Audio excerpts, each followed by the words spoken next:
This is Nigel from Louder Than War, and I've got Sam Buckley Hudson from Hudsun, well, also known as Hudsun. So, hi Sam, how you doing? Very well, thanks. Very well. Yeah, Very and good. how's lockdown been treating you? You know what? It's not been that bad. Like I've said before, it's I can't complain really. It's been good for me to have a bit of headspace. It's allowed me to jump out the rat race a little bit and have a look at what I've been doing and reflect a bit and kind of just just have that stage of reflection that no band ever gets a chance to because you're always running full tilt, Yeah, trying to do everything at once and spin all these plates. So it's allowed me to just to kind of just strategize a little bit and think about the overall thing about why am I doing it, that kind of thing, and what do I love about it, and how can I do more of those things, that sort has of it thing. changed the way you actually write music? I mean, I guess as a solo artist, you are sitting in a studio or rehearsing, recording in exactly the same way as you do normally, right? Yeah, I think in a way, it's one of those things. It's a blessing and a curse because it's everyone I think has been feeling this. Like, I've got all this spare time and I don't need to gig. I need to write all the best songs in the world right now, Yeah, and that's a great thing because you get all this time to do it. But also, it's you kind of put a pressure on yourself. Then you're like, this is my window now because there's no gigs. yeah, Let's write the next crazy hit that's going to last, 30 years, 46 years. yeah. But that also is not a good mentality to have. So it has changed the way I'm writing because it's given me more time to do it, but it's also put a bit of extra pressure on me to come out Yeah. of all this with all this exciting new material. And Yeah. said it's been a blessing and curse because that's been fun but stressful. You released Shutdown virtually straight away, didn't you, back in April? So that, I mean, Yeah, the lockdown has kind of infused itself into your writing anyway, hasn't it, in some way? yeah, yeah. That was a weird one because that was written before we even knew COVID existed or anything like that. You're joking, really? Yeah, yeah. And then it The was due to portent come of out. doom. It was mad. And then obviously, like, it went out and the lyrics sound like somebody, crying out from being locked down. That's right. And all the comments back on stuff online were like, I feel like this at the moment. And I was like, this song isn't anything to do with being in lockdown. It's about something completely different. I But thought it was, obviously, because, it made yeah, sense. it looked really like a good tactic, but it wasn't. It was just by chance Yeah, because I usually write the songs months before they get recorded, and there's months before they get released. So yeah, it yeah. happened to come out around that time. Yeah, yeah. And your previous band, Sly Antics, which I actually saw at the Ritz, it's got to be 5 years ago now. Yeah, And you had sort of rock tracks like Captive City. Really, and I remember seeing you jumping around that stage like a man possessed. You owned the stage of the. If a three-piece band could own the stage of the Ritz, you really did. With I think Tomo was on bass then, and your it cousin was. Yeah, Lee no on one drums. else remembers. Yeah, good points for getting his name right. Nobody Yeah, remembers yeah, that. yeah. He was good bassist. I love the way he arched his back and all that. Yeah, yeah, And then you replaced him with Lee, and then I came to see you. I think it was April 19, and you'd slimmed down to just the two of you, you and your cousin, and yeah. now you've gone solo. So what's precipitated that? I recognise at the time there's a frustration of getting all three of you together all at the same time to both record and perform, and that was a frustration because we talked about it at the time. So what's precipitated the move from the three-piece rock band to Hudson solo? Um, I mean, every band has the pressure of multiple members and different opinions and stuff like that, and that's not particularly the case with this one. There's certainly no fallouts or drama behind any of that story from the Yeah, switch. I think it's more of an overarching thing that the pressures that an unsigned band has these days, like everyone's got a brave face on, but behind it, like you are really stressed trying to get this stuff out and trying to make your mark and all that kind of thing. And it does take its toll on people. Um, and even though we weren't around for tens of years, we were still feeling that tension and stress with Sly Antics. Even though, like you said, on the outside, we're loving it and stuff like that. And we were yeah, and having a great time.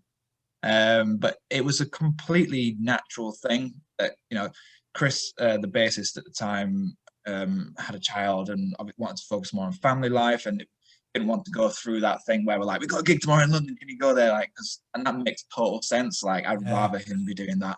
And Lee had other commitments and moved out of Manchester as well. So Oh, did he? He moved away yeah, because you're so originally from Hebden Bridge, right? So did you come yeah, over to Manchester? Yeah, I came over here because it's always been like my city. Heaven's always been my town. I've always come to Manchester for the gigs and for, Stomping ground, yeah. yeah. And I love being in the city centre because I can just nip out, and like Manchester's quite unique how many venues it had. So Absolutely. Jimmy's is around the corner from where I live, so I can nip there without even knowing who's playing, and it's still got that nice vibe. You can drop in and see new bands. So Yeah. I moved over for that. But yeah, it was that one thing of the members naturally we wanted to move on to different things. And like I said, there was zero drama or anything like that, which is nice because that doesn't often happen. But with regards to like the shift of it going from a band to a solo thing, that was kind of a natural thing of that. It was beginning to feel like this Frankenstein's monster because we changed the members around so much and the style kept sort of being stretched and pulled in different Yeah. directions. And I didn't want to change Sly Antics into something it was not. I wanted to kind of like close the door on that and say, that was great and awesome. We owned that and we had a great time.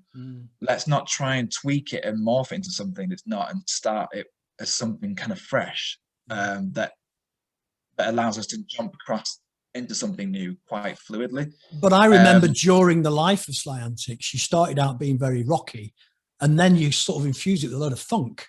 And yeah, it was changing during the life of that band. Yeah, it was really, it's kind of always been my downfall, or maybe not a downfall, but because I liked so many different types of music, I always want to play different types on stage. And it is important as a band to have a direction. And I think I threw Sly Antics all over the place, trying to do this stuff, and probably to its detriment. But yeah, it got to that point where somebody would ask me about the band, and I wouldn't have that gut feeling of being proud about it or owning it anymore. And I was kind of hesitant to even say the name of the band. I was like, oh, it's just this thing. And I thought, that's not right. It should be like, this is it. And I love it. And this is my thing. Yeah. And I thought, if that's happening, then I'm losing the passion for it. And if that goes, there's no point in doing it. So it was a pretty quick, seamless decision to go, I don't feel like I own that anymore. I want to leave that, and, have those amazing memories with that and start something brand new. And it's the best decision ever done because it didn't damage anything and it's grown even like substantially bigger. And I don't think that's because necessarily of the new songs. I think it's because I'm enjoying it, and that must be reflecting in how much effort I'm putting into it, and owning it a bit more. And I think that is part of why it's doing quite well at the moment. But also you're portraying, you are giving this complete package of a paced number of songs. I mean, you don't throw out loads of stuff all at once. There's a paced number of songs, and you don't just throw out a track onto Spotify. There's a very, very slickly produced video to go with it. I was looking at the video of the girl dancing, doing the ballet and spinning around that black and white. My, that was amazing. And all of the, the computer graphics and everything else that go with it, the design of the little, even just going back to the end days of Sly Antics, when the two of you with your cousin, the way that was designed. Yeah, the line graphics and the way the hearts were moving through Shutdown, and all of that sort of dancing around you. I mean, I know you're a graphic designer, but you are presenting the whole package from, the songwriting, the delivery, and the graphics as well. And I think that really, really helps for people to engage. Yeah, I always try, and the one main thing I've learned from being a writer and writing and performing music and all this kind of stuff is that if you don't have this narrative behind it, it's nothing to grab onto. You might have a real balls-to-the-wall rock tune, but if it's what is it saying and what's going to make somebody feel, familiar with it and stuff like that. And engaged. Yeah. Yeah. So that's why, like you mentioned with the Shutdown, it was a story more psychologically about feeling shut down. And then I thought, well, that's one thing people can get on board with. And then how can we portray that visually? We've got the ballerina in a basement, like a beautiful thing trapped in a small space sort of concept. And really just push and bring this narrative and story to life. And I feel like that helps. I'm not a teenage lad drinking in pubs singing about, drinking wickeds or anything anymore. Like that's not, that's not my life.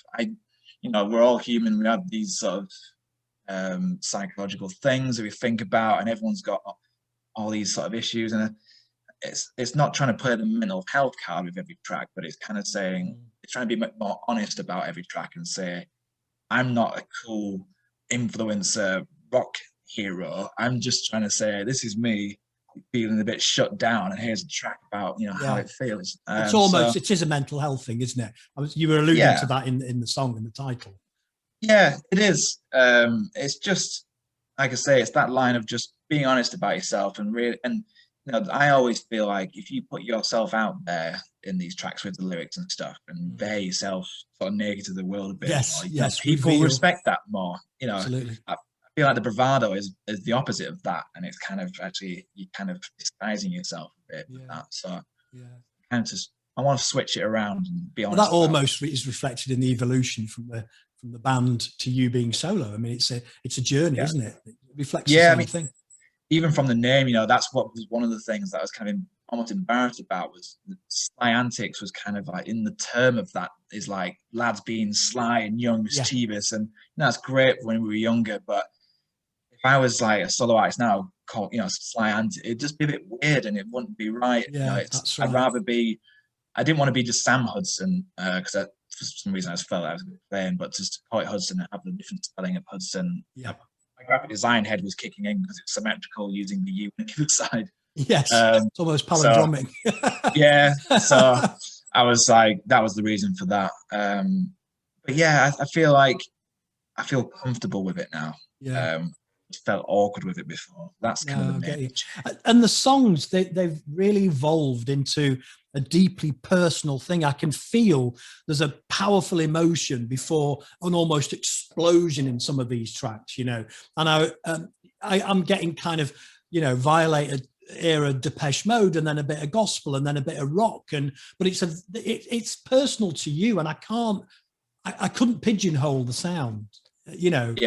So it's difficult to articulate, but I can't say you sound like somebody else, because you sound like you, and that's it. Yeah, and like, I think that's a good thing and a tricky thing sometimes. On the business side of being a musician, you know, trying to put yourself to someone and describe yourself, I find that quite tricky, because I find myself sometimes landing in indie areas with people, or electronic areas, and then rock again, and it can be a bit confusing. But I think, you know, the way it's come about is a reflection of my past of being in a rock band and loving live instruments and loving heaviness and loudness. But that's kind of been married with what I listen to for 90% of the time, which is these more subdued kind of electronic tracks and stuff like even like bonobo and instrumental of real instrument electronic music kind of stuff. It's naturally come out. It's not that conscious the way that this music's been done. It has been just a way of just what's coming out when I've sat at the keyboard or the guitar and stuff. But I love that. I prefer it that way. I like to keep people guessing a little bit with it. You know, I could write 3-minute long balls to the wall rock tracks all day long, and it's good fun. But I feel like there's not much depth there, and I wouldn't be giving enough away to people. Whereas a song like Glitch has got the gospeliness, which is stuff where I feel like that's gospel music's quite personal, and it's usually quite soulful and honest and ballady. So I wanted that in there, but I also love lo-fi, glitchy sounding synths and stuff. So I thought, well, you know, if I can make it work together, I want it to be like that, rather than trying to be extra clever and be like, I'll do a gospel and put my name in a hat, electronic, and that would be cool. It's more about, it's just come out of what I listen to. But it's a proper mashup, isn't it? And who's actually singing the female vocal on Glitch? That's me. Oh, is it? Every so you're harmonizing with yourself, but a couple it's of really weird. Up. Yeah, so when I was in the studio with a producer, and the producer he's so good, and he does Easy Life and Holly Humberstone, lots of stuff that's coming out of the works now, and he's just a bit of a genius. He doesn't know he's a genius in my eyes. And we were talking about, he had the pop star Ellie Goulding in once, and he said that what he learned from her was that she does all her own harmonies, but she did this thing where she just changed character, so that all these vocals would sound like she's got a different array of backing vocalists behind her. Yeah. And she would change the shape of her mouth, or the way she stood, try and make it sound like someone else as best she could. Yeah. So we did that on Glitch, and my voice was knackered. We layered so much up, and we were like, now pretend you're a female in her 20s who's just graduated uni or something. I was like, all right. And it's really like weird. And it's almost like, you know, being a thespian and putting on this character. Yeah. But it stops everything being cramming in on top of each other, and it spaces everything out. And like you've heard, you thought that was... I did. I thought it was somebody else. It's like Aretha Franklin, you know, it's like this big gospel sound coming in. But the thing about that is, and the beauty of it is, because it's you, it's like siblings singing. It's like the Beach Boys, you know, and you got the Wilson brothers singing, and they actually harmonize really, really well. The Bee Gees, you know, they harmonize really well because they were all siblings, you know. I don't know, think there was, you know, twins in there as well. And, you know, you harmoning with yourself makes perfect sense because it harmonizes perfectly. Yeah, it's also the same voice. Yeah. It's like a COVID-friendly version. We didn't have to get a gospel choir in. Just me like sweating my mind off trying to think of 30 characters to sing. Yeah, no, absolutely. Line. I mean, I've heard a lot of versions of Great Gig in the Sky over the years. You know, Pink Floyd from Dark Side of the Moon, and I think I can't remember the girl's name. Sam somebody. Anyway, she did a live version, and some of the backing singers, they shout. They can't do it properly, and it becomes a screaming match. Claire Torrey on the original did not shout. She had a perfect, this beautiful, perfect pitch, and some of them just can't handle it. They can't hack it, and you know, it's such a bizarre skill to have. I think I always think backing singers are just so much better than the main vocalists on songs. Very often they're so disciplined. It's ridiculous, and you have to be so subtle with it. Like say, not to be challenging each other. And you've got to have the right set, like say, otherwise it's going to sound like everyone's in a room screaming over each other. That's right. That's right. And you hear that on Great Gig in the Sky. There's a growl to certain backing singers. Well, not backing singers, but in that case, it would be the lead singer. But they just can't get it, and they screech, and that's awful. When they start shouting, you hear it on The Voice. You know, when they have that voice off. Like, I mean, I don't like watching. Oh yeah. They start shouting at each other, and I call it the shout off at the end. You know.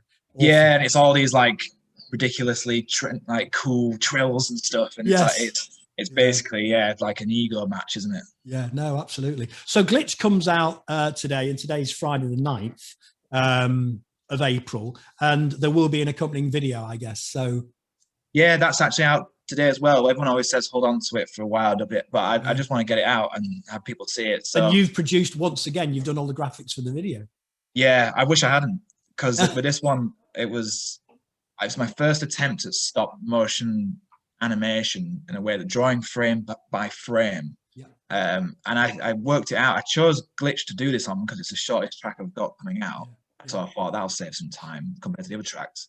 It was 1,500 drawings I had to do. Oh my goodness. And I did it on the computer. I didn't invest in one of those electronic pens. I did it over mouse doing all that.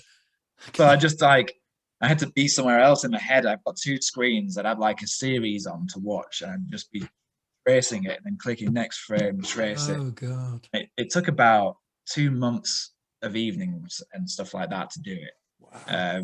It was one of those things that I was like, it's such a stupid thing to try and do. I want to do it. It's like a little challenge, and obviously there wasn't a lot going on in January, so I thought you'll be doing models next. One of my co-presenters on Radio Alti, you know, I do the Louder Than War show on Radio Alti. One of our co-presenters, Barry Purvis, he's a really quite a famous stop motion director, producer. Yeah, he's won sort of awards for all of this. He did these Shakespeare videos, films, and they were literally, they're so amazing. You know, the way they just move them piece by piece. You know, like Ray Harryhausen. That is a skill. That is something requires else, isn't it? A certain type of brain for that. Because I think Chris Seavey did it as well. You know, Frank Sidebottom. He worked on Pingu, doing the same sort of thing with stop motion. Funny you should say so that was a feat, but that's going out, which is good. It's out a bit later because we've got quite a big American. I've got an American following on YouTube, so I've got to put it out later for the Americans. Yeah, for some reason. Yeah. I did look at the stats on YouTube and on Spotify, and you've really sort of come up, haven't you, in terms of listeners and subscribers? It's been going really well.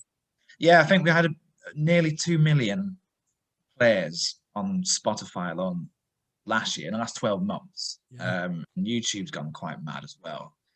But I'm in that mindset. I always try and think, if I sold 1 million CDs, how much better would my life be compared to I know. streams? But I was reading, because I get Record Collector magazine, and they were discussing the charts these days. And Paul Gambaccini was in on it, and he said that streaming is like the old days of going into a listening booth.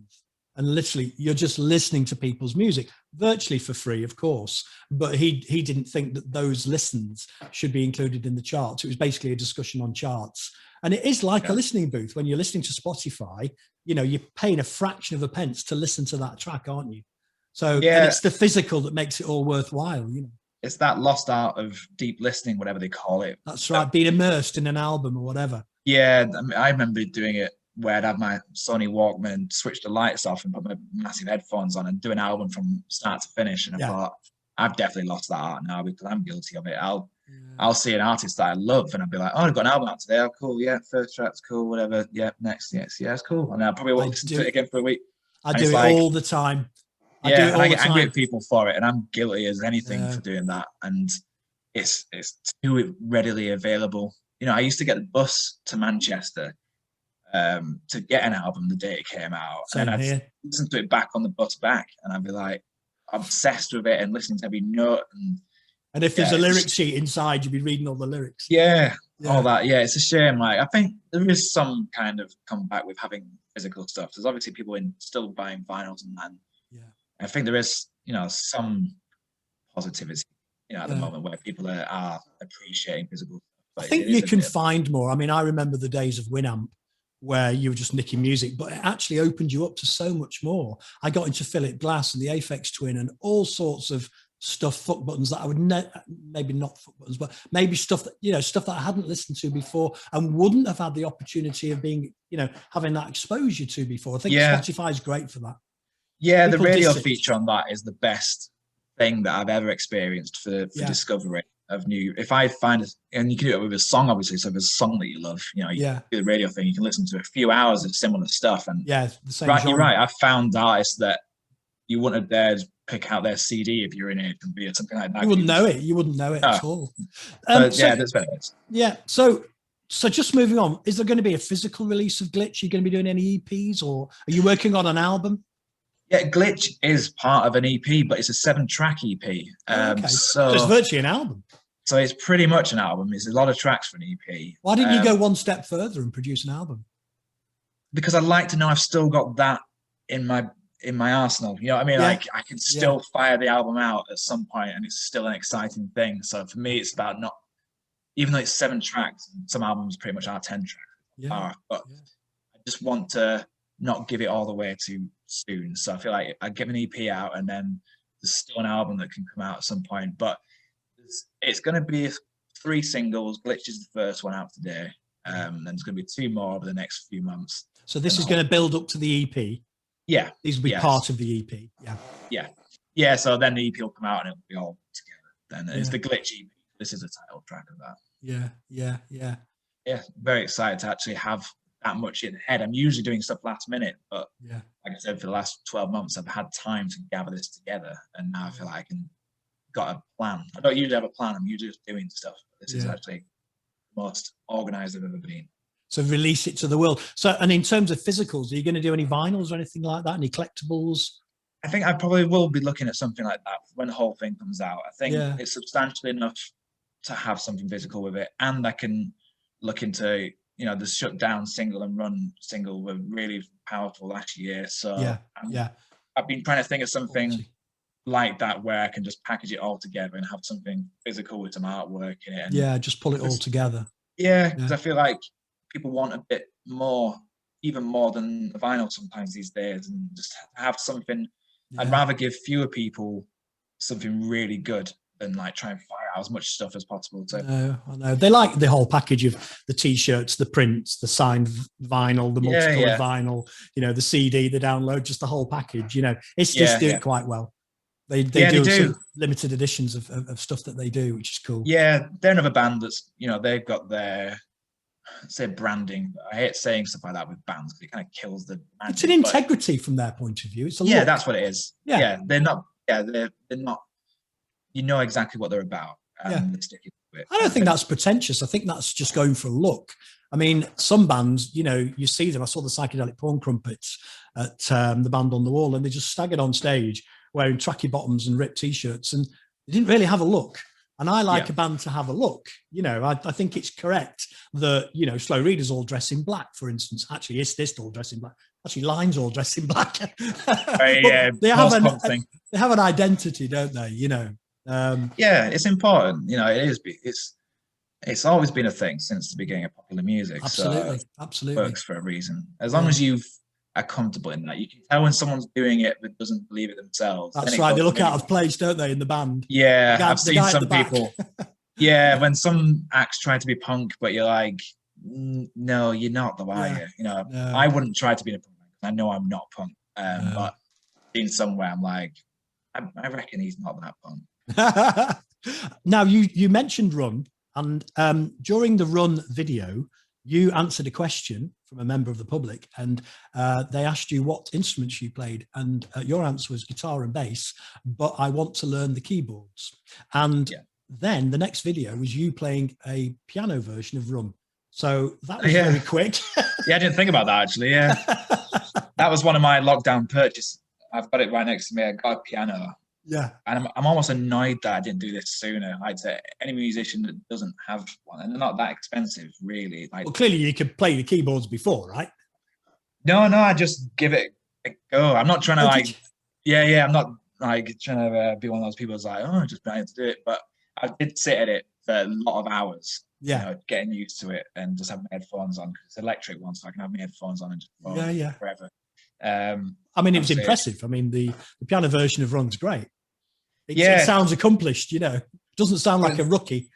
I know, and I had to do that in one take as well, because I was filming it, so I thought I can't even cheat here and do it. You know, I'm gonna be people can see your fingers moving, mate. Yeah, exactly. Yeah, so that was one of the main things that's changed my writing, actually, is having that. And because I used to just write stuff on guitar because I was a guitarist before I was a singer, and I just thought there's a reason why so many people write amazing songs on piano. But it gives much more depth, right? Of course. Yeah, just opens up other options that you would never note, you would never go to, and chords you would never find and stuff. So it's just another avenue. I think any musician should, or probably a lot of them already do, start doing stuff on the piano. Right on the piano. Yeah, it's good. In terms of sort of the rest of the year, of course, we're coming out of lockdown next Monday, 19th of April. So what's going to happen? Have you got any festivals booked or gigs or anything like that for the back end of the year, summer onwards? That's the one thing that's a bit of an area that we're not so sure about at the moment. I feel like when dates were announced for things reopening, there was a sort of a scramble, you know, for dates and venues and hiring. Everyone was jumping onto these things, and much as I wanted to do that, I didn't want to rush into anything just because of the sake of. I didn't want to book a venue because I felt it was going to go. I wanted to book a venue because people are asking for a gig and they're ready for a gig and stuff like that. So we haven't sort of jumped at any opportunities to start putting toes in yet. And I think a few artists have done that as well, because I thought, like I said, I didn't want to rush into it.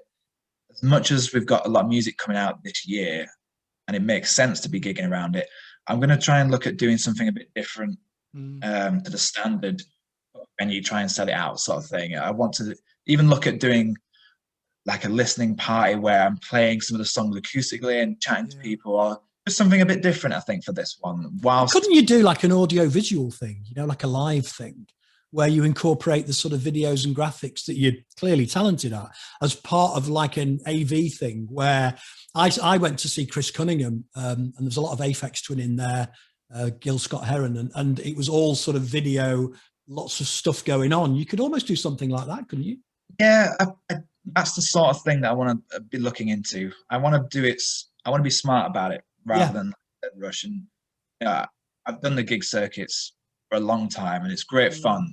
I want to do that in a way that, like you said, something a bit different. Even a small space, like you said, that's just like purely audio visuals going on, or something like an installation almost. Like an experience. I think something like that during the time that everyone's still trying to find their feet, because obviously everyone had their gigs cancelled, so they're trying to get their gig back. New bands are trying to get their new, and I feel like it's a bit crazy out there for me at the moment. I'd rather sit back and plan something well and I never worry too much about venues being booked up because we've done gigs in venues that aren't venues plenty of times. Yeah. So there's never short of a space in Manchester where we can do Absolutely. something. Yeah. That's what we're doing at the moment. Yeah, I that's remember when it was difficult for the Sex Pistols to play in the 70s, they ended up playing in libraries and kind of refectories and, you know, art colleges and all sorts of spaces. You're right, there are spaces everywhere, right?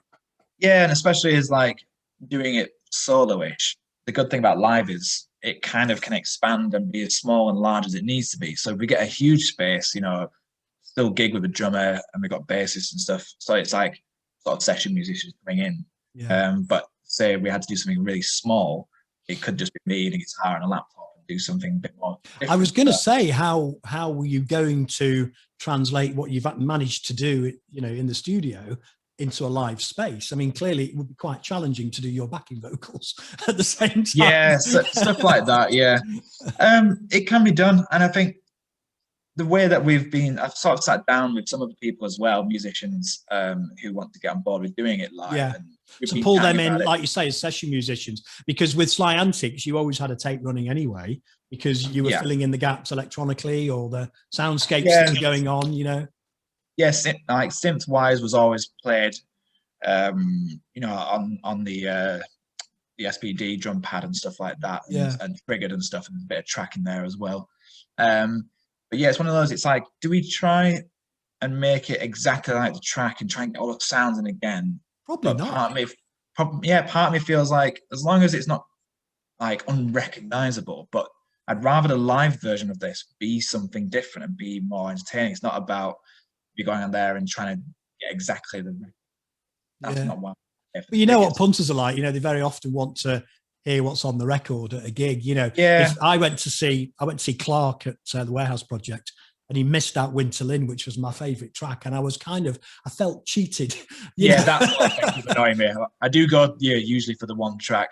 I feel like I enjoy a live gig when they go off on tangents and they do something different at parts. So they might play that favourite track, but then they might have an outro that goes on 3 minutes. Exactly. Blows your mind. Like that's the kind of stuff that I've always enjoyed watching, and we've always tried to do when we're in Sly Antics, you know, be a bit more free with it. And well, you did. You brought in the Charlie Chaplin Hitler thing, didn't you? The Great Dictator into the beginning of the April gig. It was great. Yeah, that kind of stuff, and that's again that experience that we're just trying to throw in, but it's like, but just a bit more unexpected, and just people want value for their tickets for stuff these days. It's hard enough to get into a gig, you know. So if they can have a really good experience when they're there, then they're going to come back again.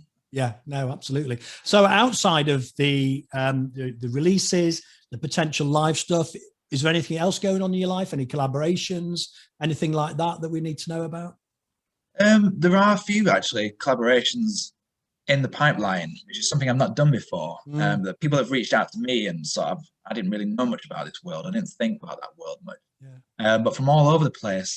So there's a producer in France, in Paris, we got in touch, who pioneers a lot of this electronic rock stuff, and isn't a lyric writer or vocalist.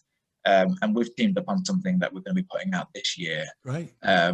Which is going to be sort of co-written, me singing, doing lyrics and some live instruments. But he's incredible at the production side of things, which is certainly a weak point for me. And yeah, I never really thought about it before, but there's so many now. But this has opened the door to me. I'm like, God, there's all these people that I want to work with and put stuff out, and it doesn't affect my timeline of my own releases. Put these out. I think it's a great way to work, and it's a benefit that we've got, that you can do that online these days with somebody in Paris that I've never met and still come out with something really good, you know, as long as we're meeting. It also increases your exposure to his audience, you know, and he's getting your audience. It's like it's like Bobby Bentham, you know, Strange Bones working with Calvin Louise, for example. He's producing, you know, their stuff, and they've been working together, and Bobby Villan's been working with Strange Bones as well, with Bobby Bentham. So it's nice to see those. Idols do it quite a lot as well. You see those collaborations. It's a no-brainer. Yeah. If you're with the right people, it builds that community around it then. Because the way my tracks have landed in the last year, there are a lot of electronic rock people in a bit of a circle now, and the Yes, of same course. fans keep bouncing around them. And to do then a matchup, they're excited. They're already wanting that, so it's kind of a good thing to do because they're like, oh, what that sound like? We mix them two together. It's no brainer, like you said, and you get benefits of both audiences. You get new fans and stuff like that. And also, you're mixing genres as well. That's the most exciting thing. With Bob Vylan, with the two genres of punk and sort of dance music and everything else and hip hop all crashing together in one amazing sort of concoction. That's stimulating as well, isn't it? That's just taking it one step further. Yeah, it's just something a bit different. It's been happening since the beginning of pop music, obviously, but I think it's often overlooked by a lot of artists. They're so sort of thinking in their own realm, and it's definitely worth thinking about. Even with bands that are just like two rock bands coming together and guest vocaling, it's good as a writer to sort of stretch yourself out a bit and think, oh, this is what it's like to work with this type of person, because everybody writes in different ways. It kind of goes back to it goes back to kind of Run DMC and Walk This Way with Aerosmith, doesn't it? That was the classic mashing. How well did that do for both? Exactly. Run DMC probably did a lot for them. I don't know which one benefited the most, but it's definitely done a lot of good for them both. I think it made Aerosmith appear cool, as opposed to just being a fusty old rock band. Yeah. Having a bit of hip hop for the glam rock is probably helped them out a bit. Exactly. Yeah. So, is there anything else we need to know about then, Sam? I think we've covered a hell of a lot there. I think it's cool. The main thing is, as I'm kind of back after a while of not putting music out, and it's going to be a bit relentless now, which I'm excited about. It's all planned. Even the music video for the next one is pretty much done. Brilliant. So it's going to be, just stick with me, because there's going to be a lot of stuff coming out, and cool. Hopefully I can be doing it live again soon, but in a different way to we've done it previously. Well, we can't wait. We can't wait to see you live as well. I mean, we love your gigs. Bring my brother down. We have a great time. Get him dancing at the front. It'll always be entertaining. It'll always be loud, no matter what genre it ends up being. Well, it'll be loud and raucous, definitely. Yeah, that's superb. Well, thanks very much. This is Sam Buckley Hudson, also known as Hudsun, and I've been Nigel Carr from Louder Than War. Thanks very much, Sam. Cheers. Thank you very much.